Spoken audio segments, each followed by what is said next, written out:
প্রিয় শিক্ষার্থীরা, আজকে আমরা খ নাম্বার নিয়ে আলোচনা করব। খ এবং গ এই দুইটা নিয়ে আলোচনা করব। আগে দেখে খ নাম্বারে কি বলা হয়েছে, নিচের ছকে প্রদত্ত কাজগুলো কোন পেশাজীবীর সাথে যুক্ত তা লিখি। অর্থাৎ এখানে কিছু কাজের ধরন দেওয়া আছে, এই কাজের ধরন অনুযায়ী আমাদেরকে পেশাজীবী সিলেক্ট করতে হবে, অর্থাৎ পেশাজীবী নির্বাচন করতে হবে। দেখো এখানে কি বলা হয়েছে, প্রথমে দেখো কাপড় সেলাই করা। আচ্ছা, এটা একটা কাজের ধরন না, মানে কাজের নাম। তো এই কাজটা কারা করে, অর্থাৎ যারা করে তারাই হচ্ছে কি সে কাজের পেশাজীবী, তাই না? তো কাপড় সেলাই করে কারা, ডিএনজি হবে এখানে, কেমন? তারপর দেখো মাটি দিয়ে খেলনা তৈরি করা। তো মাটি দিয়ে খেলনা কারা তৈরি করে বলো তো? যারা হচ্ছে যে কুমাররা কি করে, মাটি দিয়ে খেলনা তৈরি করে। আমরা এখানে কি লিখতে পারি, কুমার। কেমন? আমরা এখানে কি লিখবো স্যার, কুমার লিখবো। তারপর দেখো এখানে কাঠ দিয়ে চেয়ার, টেবিল ইত্যাদি তৈরি করা। তো কাঠ দিয়ে যারা আসবাবপত্র তৈরি করে, এই চেয়ার, টেবিল এগুলো কিন্তু আসবাবপত্র আমরা বলতে পারি, কেমন? তো আসবাবপত্র তৈরি করে কারা তৈরি করে, কাঠমিস্ত্রিরাই তৈরি করে। তাহলে আমরা এখানে লিখতে পারি কাঠমিস্ত্রি, কেমন? এটা আমরা কি লিখবো, কাঠমিস্ত্রি লিখবো।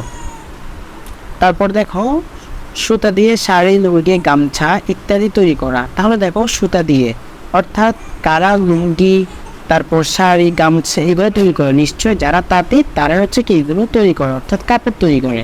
তাহলে আমরা এখানে কি লিখবো, তাঁতি লিখবো।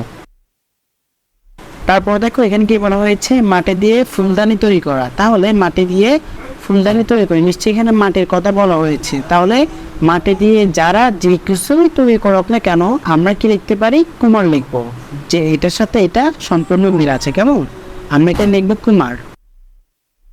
তারপর দেখো কাঠ খোদাই করে নকশা করা। তাহলে দেখো কাঠের কথা বলা হয়েছে, অর্থাৎ কাঠ দিয়ে তারা কি করে, জিনিসপত্র বানাবে, তাই না? তাহলে এটার সাথে কিন্তু সম্পূর্ণ এটার মিল আছে। তাহলে এটা কিন্তু কি লিখছিলাম, কাঠমিস্ত্রি। তাহলে এটাও আমরা কি লিখবো, কাঠমিস্ত্রি লিখবো। আসলে তোমরা এই যে খ নাম্বার কাজটি খুব ভালো করে বুঝতে পেরেছো।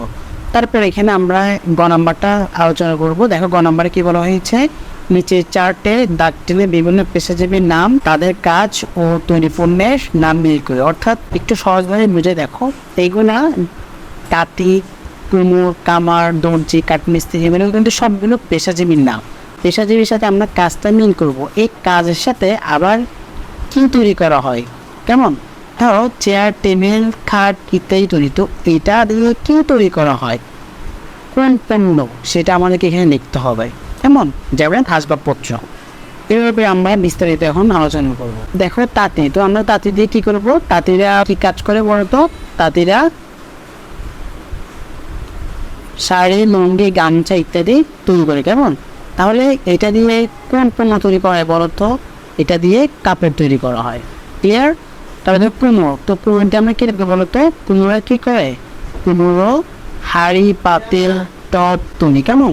তো এই যে এগুলো দিয়ে কোন পণ্যটা হয় বলতো? এগুলো দিয়ে গৃহস্থলীর সামগ্রী হয়। কি হবে বলতো? গৃহস্থলী সামগ্রী মানে কি, বাসা বাড়ির যে সামগ্রীগুলো, এগুলোকে আমরা গৃহস্থলী সামগ্রী বলবো।